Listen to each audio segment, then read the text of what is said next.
In the previous class, we had already discussed about the capacity, the energy stored in a capacitor, and in this class we are going to find the energy density of a capacitor. Welcome guys to my channel Subhasar's classes. In this class we are going to find the energy stored in a capacitor, which when divided by the volume of the capacitor, it gives us the energy density of a capacitor. So, what is energy density? Energy density U, small u,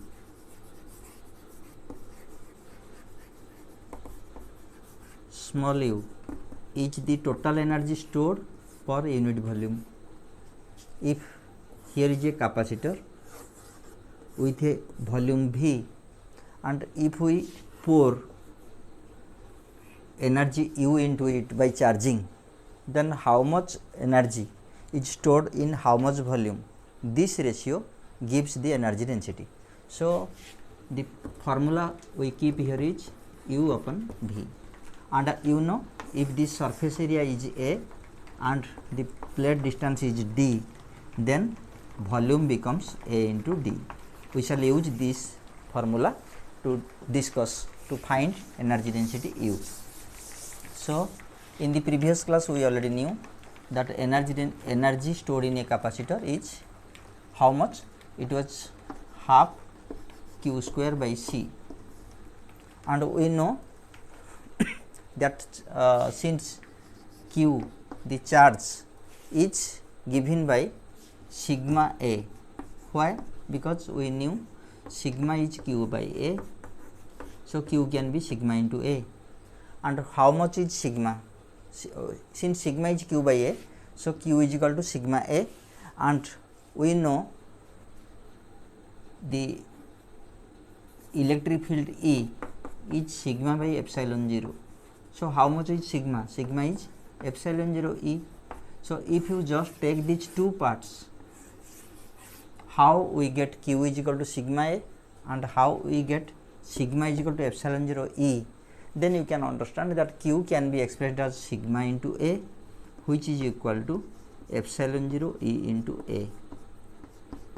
So, charge stored in a capacitor is this much Q, which is epsilon 0 E by A, and you know capacitance of a parallel plate capacitor is epsilon 0 A by D. In the two classes earlier we had covered this. So, how much will be the energy stored now? Energy stored U is equal to half Q square by C.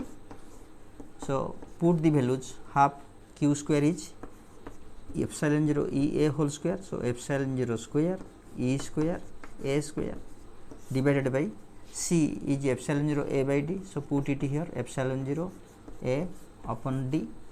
So, one of the A gets cancelled, one of the epsilon 0 gets cancelled, and we get, and D goes off.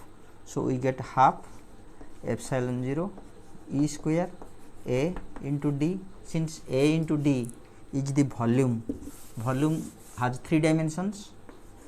So, area into distance will get us volume V. So, we can write it half epsilon 0 E square into V. So, small u, which is energy density of a capacitor, will be net energy stored by the volume V. So, since this is U is this much, so U by V will be half epsilon 0 E square. So, now we got the energy density of a capacitor, small u is U by volume or A by A into D, which is half epsilon 0 E square. This is the energy density of a capacitor. Now, go through the video once again if you are not clear about it, and in the coming class we are going to cover loss of energy when we connect two capacitors. Suppose there is a capacitor here, there is another capacitor here, both had different capacities, both had different velocities. When we connect these two, what will happen? They will have an equilibrium. So, what will be the net capacity? What will be the net potential? This will be discussed in the next class. So for the till the next class, let us end this chapter. Thanks for watching. Bye.